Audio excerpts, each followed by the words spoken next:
Hello, everybody, and welcome to another Alfred Hitchcock Presents review. Today it is Season 1, Episode 18, Shopping for Death, starring Jo Van Fleet as Mrs. Shrike, Robert Harris as Clarence, and John Quaylen as Elmer.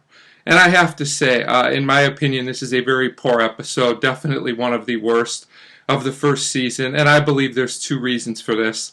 Number one, the lead character is very over the top, unbelievable, and annoying, and number two, the episode is just very repetitive with character motivations from all the characters that don't always really completely make sense and aren't very fleshed out.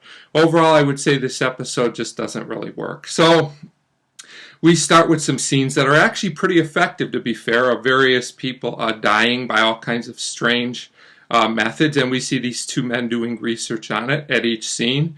And then we are introduced to the two men. Their names are Clarence and Elmer, and Clarence is definitely the more prominent of the two. And we also learn it's very hot and humid outside. Then we learn a little bit about these two men. We learn that they are retired insurance salesmen, and they are just talking about why these things happen, and they have this theory that when it's hot outside, more of these deaths tend to happen, which I guess is kind of an interesting premise. Unfortunately, it doesn't really go anywhere, as we'll find out. And it's also notable that Clarence is definitely much more enthused than Elmer about trying to help other people with this issue.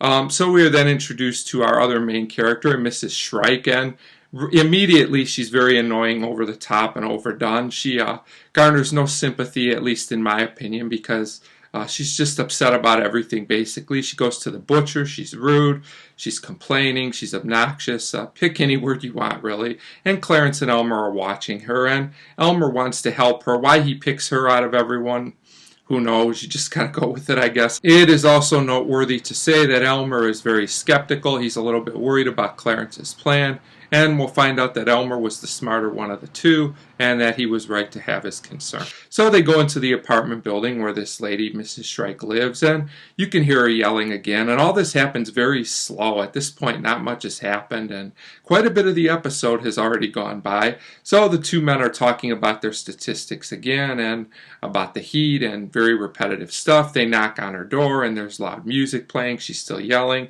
but finally she lets him in and agrees to listen to him again. Why, I'm not sure. It doesn't really fit with her character, but whatever.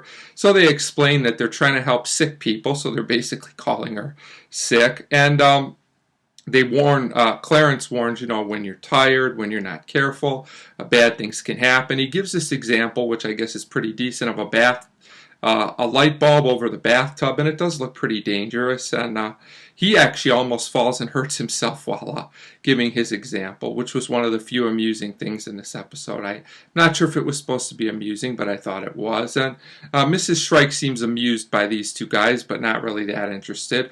But she does question them a little bit more. So Clarence says he wants to help. Again, I'm still not really 100% sure why her, but whatever. So, and he just says it's getting hotter and hotter. He wants to open a window. Then he gets into this thing about the subconscious and how it can cause trouble, but it's never explained any further.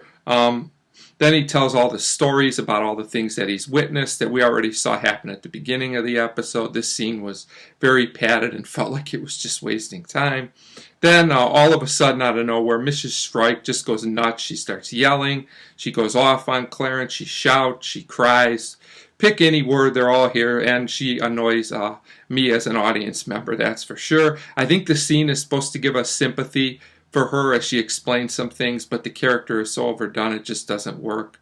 I don't really get the sympathy out of it that the episode's going for, because the character was not built up very well. And Clarence doesn't know what to do at this point. Wouldn't you have planned ahead for this kind of reaction? I'm just saying. And they almost get into a fight as he loses his cool. So then Elmer calms him down and they leave. And the whole time we hear this lady just screaming and yelling and saying that Clarence tried to kill her. So when they get outside, Clarence says he's a fool and that he treated her as a specimen and not a person. And he says that she's doomed and there's nothing more that he or Elmer can do to help. And that's pretty much so. I guess they kind of maybe learned their lesson. I'm not really sure. And it's still very hot outside. And we see this lady, Mrs. Shrike's husband, come back into the apartment, and he's got some kind of hook with him, so I guess things probably aren't going to end well for the couple. I'm not really sure, but overall this episode just doesn't work. The story is very broad without explaining a lot, and the characters are just very overdone and over the top. And I'm going to give Shopping for Death a 1.5 out of 5. Definitely an episode I do not recommend watching unless you feel you have to watch every single episode. So a 1.5 out of 5 for Shopping for Death. And as always, thank you very much for watching.